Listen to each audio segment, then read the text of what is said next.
ہر سال محرم آ کر یہ صدا لگاتا ہے، میرا اللہ چاہتا تو میرے نبی کے نواسے کی شہادت سفر میں ہوتی، ربیع الاول میں ہوتی، 11 مہینے نہیں پڑے ہوئے،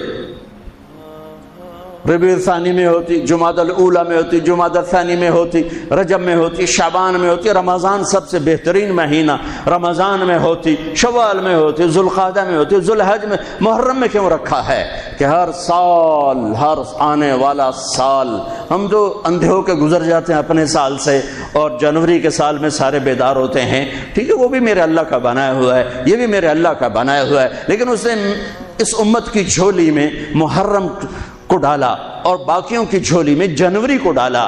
اللہ تعالیٰ نے اس مہینے کے اندر، اگرچہ یہ مہینہ شروع سے کوئی مقدس چلا آ رہا ہے، محرم میں اللہ نے آدم علیہ السلام کی توبہ کو قبول کیا۔ محرم، اماں ابا کی ملاقات ہوئی 10 محرم میدان عرفات میں۔ دوسرا بڑا واقعہ 10 محرم نوح علیہ السلام کی کشتی جودی پہاڑ پہ جا کر ٹکی۔ اس کے بعد تیسرا بڑا واقعہ 10 محرم موسیٰ علیہ السلام نے سمندر پار کیا اور فرعون ڈوبا۔ چوتھا بڑا واقعہ 10 محرم یونس علیہ السلام مچھلی کے پیٹ سے باہر نکالے گئے اور اللہ تعالیٰ نے ان کی حفاظت فرمائی۔ ایک پوری فہرست ہے، میں نے آپ کو 3-4 سنا دیے، اور پھر اس سب پر چھا گیا میرے نبی کے نواسے اور پورے خاندان کی شہادت۔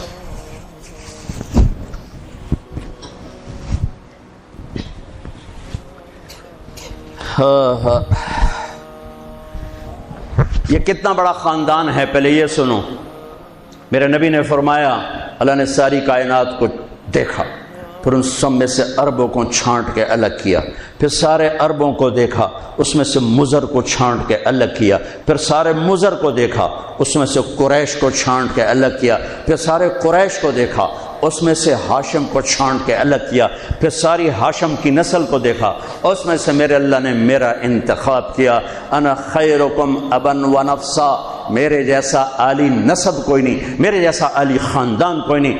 عبداللہ سے آدم علیہ السلام تک کسی سے زنا نہیں ہوا، سب پاک دامن ہیں، سب پاک دامن ہیں، سب پاک دامن ہے۔ میرے نبی پاکیزہ سلسلوں سے آئے اور ہر باپ کا ماتھا روشن ہو جاتا تھا جدھر میرے نبی کا نور جاتا تھا۔ ایک دن آدم علیہ السلام کے 10 بیٹے تھے، شیث علیہ السلام سے آپ کا سلسلہ نسب آدم علیہ السلام سے ملتا ہے، ان کا ماتھا روشن تھا۔ آدم علیہ السلام کہنے لگے بیٹا تیری پشت میں ایک امانت ہے جو تیرے باپ سے بھی زیادہ قیمتی۔ وہ کہنے لگے ابا بیٹا باپ سے زیادہ قیمتی، وہ کیسے؟ کہا تو اس امانت کی بات کرتا ہے، تجھے اس کی امت بتاؤں؟ امت ابھی ہمارے آنے میں 10,000 سال پڑے ہوئے ہیں، 10,000 سال، اور آدم علیہ السلام فرما رہے ہیں بیٹا اس ہستی کو چھوڑ، اس کی امت کا بتاؤں؟ کہا جی بتاؤ۔ کہ میں نے ایک خطا کی، میرے کپڑے اتار دیے۔ وہ ہستے اس کی امت روزانہ خطائیں کریں گے، اللہ ان کے کپڑے نہیں اتارے گا۔ میں نے ایک خطا کی، مجھے بیوی سے جدا کیا، وہ سارا دن گناہ کریں گے، اللہ ان کی بیویوں سے انہیں جدا نہیں کرے گا۔ میں نے ایک خطا کی، اللہ نے میری مشہوری کر دی، سوری دنیا کو بتایا، اور وہ سارا دن منہ کالے کریں گے اور اللہ ان کے گناہوں پہ پردے ڈالتا جائے گا، پردے ڈالتا جائے گا، پردے ڈالتا جائے گا۔ میں نے ایک خطا کی، مجھے جنت سے نکالا، وہ ہزاروں خطائیں کر کے اس کی رحمت سے بخشش پا کے جنت میں جائیں گے۔ میں نے ایک خطا کی، میری توبہ کے لیے 40 برس لگے، اور وہ ساری خطائیں کر کر ایک بول بولیں گے اللہ معاف کر، اللہ ان کے سارے ہی معاف کرے، اللہ ان کے سارے ہی معاف کرے۔ ہر ایک کا ماتھا روشن ہو جاتا تھا، نور نبوت چمکتا نظر آتا تھا۔ اس لیے بہت بڑے علماء کی بڑی مضبوط دلائل ہیں کہ آزر، اگرچہ نسب نامے میں آزر ہی آتا ہے، لیکن آزر آپ کے چچا ہیں، باپ نہیں ہیں، چچا ہیں، چونکہ چچا کو بھی اب کہتے ہیں۔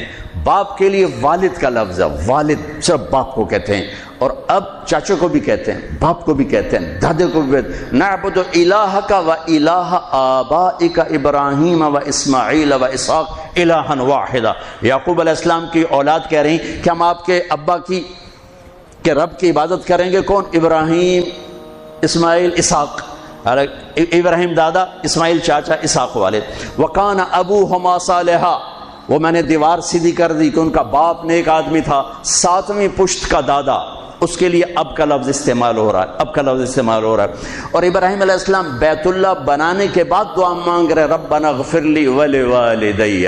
ان کے باپ اگر کفر پہ مرے ہوتے تو ابراہیم علیہ السلام یہاں یہ دعا نہیں مانگ سکتے تھے کہ اللہ مجھے معاف کر، میرے والدین کو معاف کر، ربنا اغفر لی ولوالدی یوم یقوم الحساب۔ اس دعا کا مانگنا یہاں والد کا لفظ استعمال کیا، باپ کا لفظ، اب کا لفظ استعمال نہیں کیا، والد کا لفظ استعمال کیا کہ والد صرف باپ کو کہتے ہیں، اب چاچے کو، دادے کو، پردادے کو، سب کو اب کہا جا سکتا ہے۔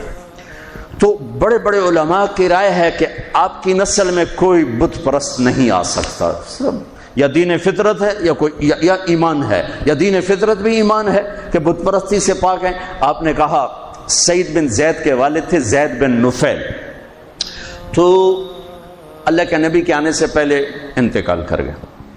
وہ بیت اللہ سے ٹیک لگا کے بیٹھا، کہتے ارے قریش، اللہ کی قسم یہ پتھر کے بت ہیں، نہ نفع دیتے نہ نقصان، یہ اس کائنات کے مالک نہیں ہو سکتے، اس کائنات کا کوئی مالک ہے پتہ نہیں کون ہے، اور کوئی ہے مجھے پتہ ہوتا میں اس کی پوجا کرتا۔ تو آپ نے سعید بن زید عشرہ مبشرہ میں سے 10 بڑے ٹاپ 10 صحابہ، ابو بکر جنتی، عمر جنتی، عثمان جنتی، علی جنتی، طلحہ جنتی، زبیر جنتی، سعد بن ابی وقاص جنتی، عبد الرحمن بن عوف جنتی، ابو عبیدہ جنتی، سعید بن زید یہ جنتی۔ تو آپ نے کہا سعید میں تیرے باپ زید کو جنت میں دیکھتا ہوں، تیرے باپ زید کو میں جنت میں دیکھتا ہوں کہ وہ بت پرستی سے بیزار رہے، تو میرے نبی کی نسل کوئی بت پرست نہیں آ سکتا جو آپ کی شان اور آپ کا مرتبہ ہے۔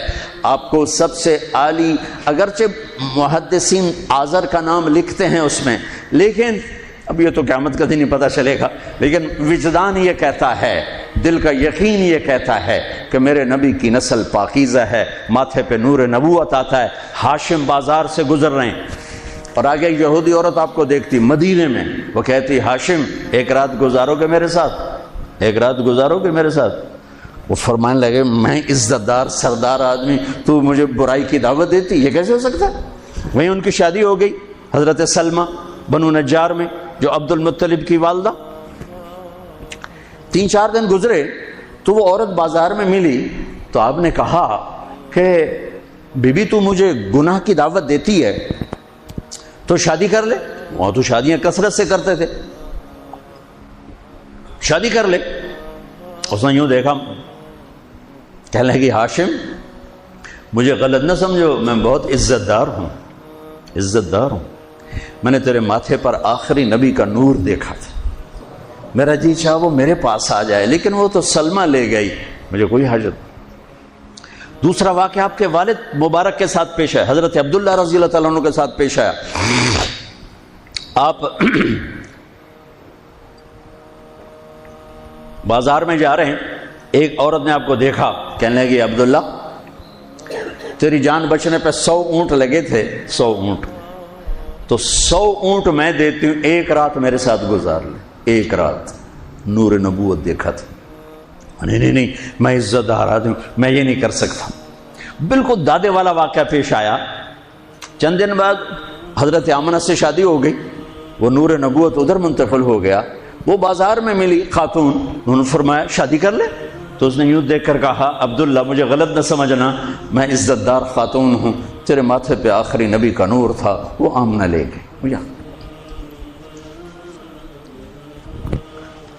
محمد بن عبداللہ بن عبد المطلب بن ہاشم بن عبد مناف بن قصی بن کلاب بن مرہ بن کعب بن لوی بن غالب بن فہر بن مالک بن نضر بن کنانہ بن خزیمہ بن مدرکہ بن الیاس بن مدر بن نزار بن معد بن عدنان بن اود بن حمیسہ بن سلامان بن عوس بن بوز بن قموال بن عبی بن عوام بن ناشد بن حزا بن بلداس بن یدلاف بن طابخ بن جاہم بن ناحش بن ماخی بن عیفی بن عبقر بن عبید بن الدعاء بن حمدان بن سمبر بن یثربی بن یحزن بن یلحن بن ارعوا بن عید بن زیشان بن عیسر بن اقناط بن ایہام بن مقصر بن ناحد بن زارع بن سمی بن مزی بن عوض بن عرام بن قیدار بن اسماعیل بن ابراہیم بن طارق بن ناحور بن سرود بن رعو بن فائد بن عابر بن ارفشاد بن سام بن نوح بن لامق بن متوشال بن ادریس بن یرد بن ملحل ایل بن قینان بن آنوش بن شیس و بن آدم علیہ السلام. یہ کائنات کا افضل ترین سلسلہ نسب ہے.